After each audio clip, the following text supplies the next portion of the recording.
परीक्षित कहते हैं कि है वंश का अंत करने के लिए स्वयं भगवान ने परशुराम के रूप में अवतार ग्रहण किया। 21 बार क्षत्रियों का विनाश किया पूरे विश्व के। राजा परीक्षित ने पूछा, प्रभु क्या अपराध हो गया क्षत्रियों से कि भगवान परशुराम जी ने 21 बार घूम घूम करके पूरे भूमंडल से क्षत्रियों का विनाश किया। श्री सुखदेव जी महाराज कहा कि परीक्षित, ये उन दिनों की बात है जिस समय है वंश का अधिपति शास्त्राबाहु अर्जुन, वो एक महान बलवान श्रेष्ठ राजा था और खास बात उसने दत्तात्रेय जी को प्रसन्न कर लिया था, अवधूत शिरोमणि दत्तात्रेय जी, और उनसे 1000 भुजाएं, कभी शत्रु से युद्ध में पराजित न होना, कभी कोई ऐश्वर्य की कमी न होना, जो इच्छा करे वो प्राप्त हो जाना, ये सब वरदान प्राप्त किए थे भगवान दत्तात्रेय जी से। अब अबाध बल, अतुल संपत्ति, तेजस्विता, वीर, कीर्ति, शारीरिक बल, सब कुछ दत्तात्रेय जी से प्राप्त हो गया था। एक तरह से वो महायोगेश्वर खुद बन गया था दत्तात्रेय जी की कृपा से। शास्त्राबाहु अर्जुन वो ऐसी सिद्धियां जान गया था कि सूक्ष्म से सूक्ष्म, स्थूल से स्थूल वो शरीर धारण कर लेता। बड़ी सिद्धियां उसकी, वो वायु की तरह कहीं भी पहुंच जाता। ऐसी सिद्धियां दत्तात्रेय जी से प्राप्त की। एक बार एक गले में वैजंती माला डालकर बहुत सी सुंदर स्त्रियों के साथ नर्मदा जी में जल विहार कर रहे थे और उधर रावण नर्मदा के किनारे दिग्विजय करते हुए अपने तंबू लगाए हुए था। 500 भुजाएं इधर, 500 भुजाएं इधर, पूरी नर्मदा के जल को रोक दिया शास्त्राबाहु अर्जुन ने। रावण का शिविर डूबने लगा उधर। तो रावण ने पूछा, बिना वर्षा के कैसे बाढ़ आ गई उल्टा? बोले, महाराज एक वीर है जो स्त्रियों के साथ जल में खेल रहा, खेलते खेलते नर्मदा को उल्टा प्रवाहित कर। तो उनका हमसे बड़ा वीर कौन है? रावण बड़े घमंड में गया, अपने को बड़ा वीर मानता था और जाके शास्त्राबाहु अर्जुन से अब वीरता की बातें करने लगा। तो उन स्त्रियों को प्रसन्न करने के लिए खिलवाड़ में तो ऐसे रावण को पकड़ लिया शास्त्राबाहु अर्जुन ने, बंदर के समान एक पिंजड़े में बंद करके, और अपनी राजधानी माहिष्मती ले जा करके जहां घोड़े थे वहां पिंजड़ा रख दिया। पिंजड़े में 10 खोपड़ी वाले रावण को 20 भुजा, 1000 भुजा वाला शास्त्राबाहु अर्जुन, और सब सिद्धियां प्राप्त किए। तब महाराज पुलस्त जी को पता चला कि दिग्विजयी रावण घोड़सार में एक पिंजड़े में बंद है। तब जाके शास्त्राबाहु अर्जुन के सामने गए तो शास्त्राबाहु अर्जुन ने पूजन किया, क्योंकि पुलस्त ऋषि, तो उन्होंने आज्ञा करी कि छोड़ दो, हमारा नाती है। छोड़ दिया रावण को। अब शास्त्राबाहु अर्जुन का अभिमान बढ़ता चला गया, क्योंकि दिग्विजयी रावण जैसे को बंदी बना लिया। अब वो एक दिन शिकार खेलने के लिए अपने परिकर के साथ जंगल में गया तो प्यास लगी। तो पास में जमदग्नि जी का आश्रम था। तो जमदग्नि ऋषि के आश्रम में पहुंचे। मुनि ने देखा कि बहुत बड़ा राजा आया हुआ है, तो इसका स्वागत, राजा भगवान का स्वरूप है। अब जंगल में वो एक कंदमूल फल, तो कामधेनु जमदग्नि जी की गाय का नाम था। जो इच्छा करो वो प्रकट कर दे। अब मंत्री, सेना और राजा का स्वागत करना है, तो वैसे ही सेवक, वैसे ही सामग्री, सब व्यवस्था। शास्त्राबाहु अर्जुन ने कहा कि बाबा जी के पास ऐसी व्यवस्था कहां से हो सकती है कि इतने सैनिक, इतने सेवक, इतनी धातुओं के पात्र और भोजन सब। बोले, कहीं कोई रसोईया नहीं, सब एक गाय का चमत्कार है। बोले, ऐसी गाय तो हमारे पास होनी चाहिए, संत के पास क्या। अब जमदग्नि मुनि का ऐश्वर्य कामधेनु से था, तो चिढ़ गया शास्त्राबाहु, जबकि प्रसन्न होना चाहिए कि इतना बढ़िया स्वागत किया। और उसने आदेश किया जमदग्नि ऋषि से कि कामधेनु हमारे सैनिकों को दे दो। जमदग्नि जी ने कहा, नहीं, ये तो यज्ञ के हविष्यान्न के लिए, अतिथि सेवा के लिए है। तो कहा मैं एक बार केवल कहता हूं, दोबारा छीन लेता हूं। शास्त्राबाहु अर्जुन ने आदेश किया, कामधेनु को बंदी बनाकर ले चलो।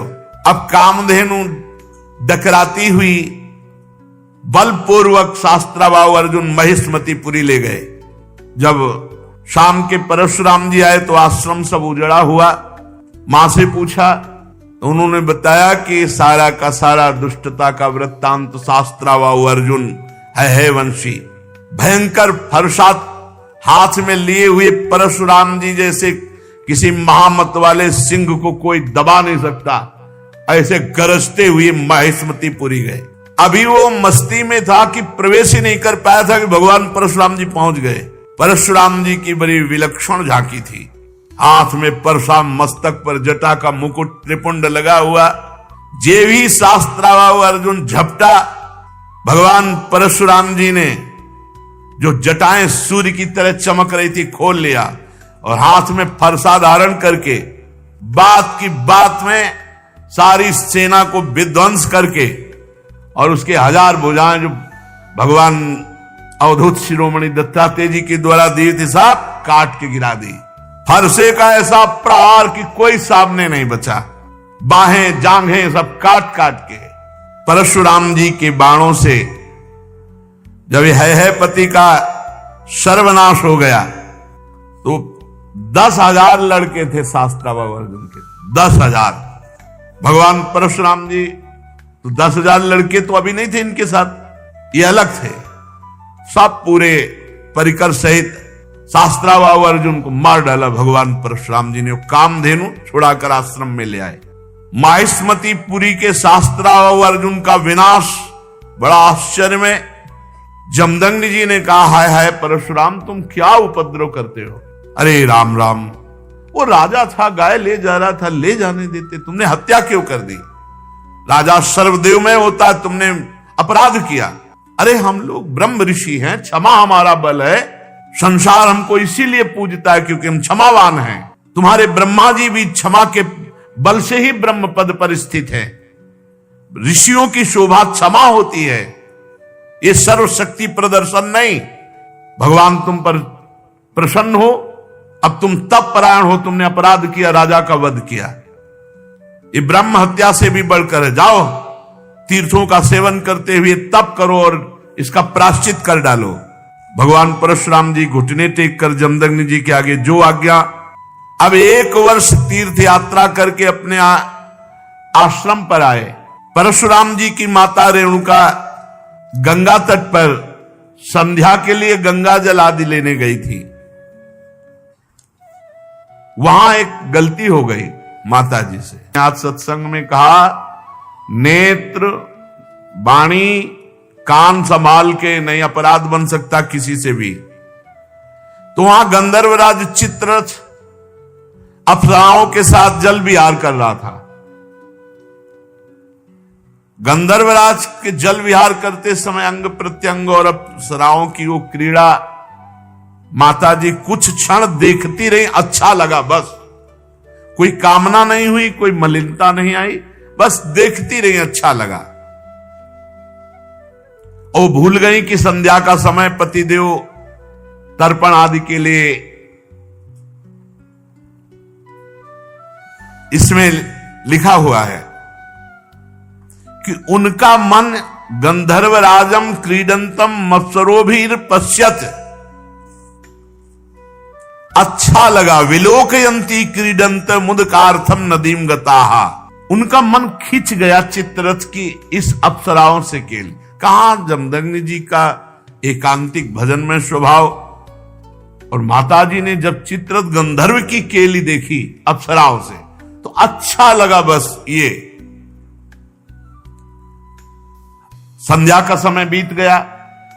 भगवान जमदग्नि जी इंतजार करें, ऐसा कैसे हो गया कि संध्या की अवहेलना हो गई और अभी तक रेणुका जल लेकर नहीं आई। अब जे भी होश आया जमदग्नि ऋषि को, भयभीत हो गई कि अब तो भारी अपराध बन गया। वो महर्षि के सामने आई है, गंगा जल का कलश रखा, हाथ जोड़कर खड़ी हो गई। जमदग्नि मुनि ने कहा मैं देख रहा था, तुम्हारा मन चित्ररथ गंधर्व की केली देखने में खिंच गया। तुम अपराधी हो, पापिनी हो, तुम एक ब्रह्म ऋषि की पत्नी होकर ऐसा कैसे देखा? इसका दंड है मृत्यु। ऐसा कठोर शासन। अन्य पुत्रों से कहा, मार डालो इसको, रेणुका को। किसी भी पुत्र की हिम्मत नहीं हुई। इतने में तीर्थ यात्रा करके भगवान परशुराम जी आए, प्रणाम किया तो उनका बेटा, मां और भाइयों को मार डालो। परशुराम जी ने कोई विचार नहीं किया, तत्काल मां और भाइयों के फरसे से गले उड़ा दिए। सत्यवती नंदन महर्षि जमदग्नि जी बहुत प्रसन्न हुए और कहा, बेटा तुम्हारी जो इच्छा हो वरदान मांगो। परशुराम जी ने कहा, मेरी मां मेरे भाई जीवित हो जाए, उनको ये पता भी न रहे कि मैंने वध किया है। तत्काल जीवित हो गए। भगवान परशुराम जी के ऐसा कहते हुए ऐसे उठ के बैठ गए जैसे सो के, पूरे सकुशल। परशुराम जी को पता था हमारे पिता जमदग्नि जी कितने महान पवित्र ऋषि और तपोबल संपन्न हैं। शास्त्रावाहु अर्जुन के वध का प्रायश्चित कर लिया था। परशुराम जी एकांत आश्रम के कोने में बैठकर ध्यानस्थ थे। बहुत दिनों के बाद शास्त्रावाहु अर्जुन के लड़कों के हृदय की जलन, वो आए और देखा महर्षि जमदग्नि अग्निशाला में ध्यानस्थ बैठे हैं। उनको बाहर की कोई शुद्ध नहीं, वो सब प्लान बना के आए थे। पूरे आश्रम को उजाड़ दिया और माता रेणुका बड़ी दीनता से प्रार्थना कर रही थी, एक भी बात ना मानी और जमदग्नि जी का सिर काट ले गए। जमदग्नि जी ध्यानस्थ थे। बड़े नीच कार्य किए आश्रम में। रेणुका जी चीख पड़ी, बेटा परशुराम। ध्यानस्थ थे भगवान परशुराम जी। उनका मां का करुण क्रंदन, भागे फरसा लेकर। जब नजदीक आए तो देखा जमदग्नि जी का सर काट ले गए। परशुराम जी को अत्यंत क्रोध। माता से कहा कि बिलाप मत करो, वीर पुत्रों की मां बिलाप नहीं करती। आज मैं प्रण करता हूं कि विश्व में क्षत्रियों का संहार कर डालूंगा, एक भी क्षत्रिय विश्व में नहीं रहेगा। अभी पीछे जो आप चरित्र सुन रहे थे, उनमें एक घाघरा के नीचे माई के बालक क्षत्रिय छुपा लिया गया था। जंग, वो क्या उनका नाम विस्मरण हो रहा, जंघा में के पास छुपा लिया था। वही केवल बचा था, उसी से क्षत्रिय वंश चला। पीछे चर्चा में भी आया था। भगवान परशुराम जी ने भगवान शंकर का स्मरण करके संकल्प लिया कि विश्व में क्षत्रिय नहीं रहने देंगे। परशुराम जी माहेश्मतीपुरी में गए और 10,000 पुत्रों के अलग अलग सर काट करके रख दिए और पूरे नगर का विनाश कर दिया। भारी पर्वत ऐसे सिर का मुंड ऐसे इकट्ठा कर दिए काट काट के, और कहते जाते ब्रह्मघाती तुम्हारा विनाश परशुराम करेगा। रक्त की नदी बहा दी, इतने काटे।